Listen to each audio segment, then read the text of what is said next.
У зале прыёмаў аблвыканкама некалькі дзесяткаў чалавек. Звяртаючыся да іх, кіраўнік рэгіёна звяртаецца да ўсёй ветэранскай грамадскасці былых афганцаў Брестской области. Потому что за каждым сотни человек. Сегодня государству очень важно, что эти люди занимаются патриотическим воспитанием. По многим вопросам ваше общественное объединение успешно сотрудничает с местными органами власти. Мы ценим ваше умение преодолевать трудности. Всем присутствующим в этом зале я хотел бы пожелать, прежде всего, конечно, крепкого здоровья, о вашем лице, воинам, афганцам. Естественно, успехов на том поприще, где вы сегодня работаете, это также немаловажно. Ну и, естественно, мирного неба над головой.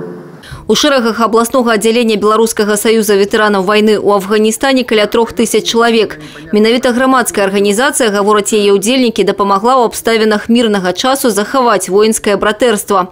Але цяпер ужо для вырашэння новых задач. Адна з іх сацыяльная дапамога ветэранам і родным загінуўшых. У нас практически вопрос решен именно по оздоровлению и здравоохранению. Но хотелось бы, конечно, это все вот на законодательном уровне. Я сам, как депутат Палаты представителей, мы пока к этому еще не пришли, но должны прийти. И все-таки, помимо того, что мы берем знамя в свои руки по военно-патриотическому воспитанию молодежи, естественно, и какие-то, может быть, вопросы, связанные, не скажем с льготами, а, скажем, адресная помощь, она должна быть, потому что у нас есть много инвалидов, есть у нас и матеря, и вдовы погибших. Правда, не все потребует змены закона. Некоторые пытания могут быть вырашены и на мясцовом узроўні. Одно з таких абмеркавалі падчас сустрэчы. Старшыня Драгічынскай районной организации Миколай Заяц привел приклад складанасцяў со своечасовым атрыманнем дапамогі ў мясцовой поликлинице.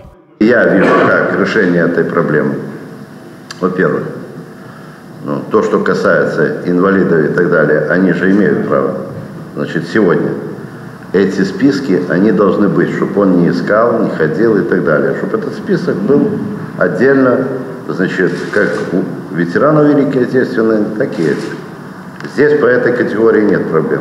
И он пришел, и его записывают вне очередь. Гаворачы аб патрыятычным выхаванні, Анатоль Ліс падкрэсліў, у сучасных умовах як ніколі запатрабаваны вопыт воінаў-інтэрнацыяналістаў. Менавіта яны пераемнікі ветэранаў Вялікай Айчыннай вайны. Выхаваўчую работу ў рэгіёнах будуюць не толькі на візітах у школы. Адкрываюцца новыя музеі, помнікі. А да прыкладу, у Пружанах афганцы стварылі цэлы сквер, які ў будучым можа стаць паркам. Люди стали ходить там. Приезжают туристы, приезжают, фотографируются, интересно им, рассказываем тоже. В планах еще облагоустроить его. Очень огромное спасибо сегодня нашему руководству при тесном взаимодействии и с отделом образования, и с отделом культуры, и с руководством райисполкома. Получается, я думаю, будет дальше получаться у нас. Особливо важно сегодня не упустить выхование детей, подхопливая коллега с Березы. Мы взяли курс немножко больше на сельские школы, потому что мы считаем, что все-таки сельские ребятишки, они как бы немножко обделены. Те люди, которые задействованы в этом, понимают свою ответственность и проводят эти уроки. И считаю, что плоды есть, понимаете?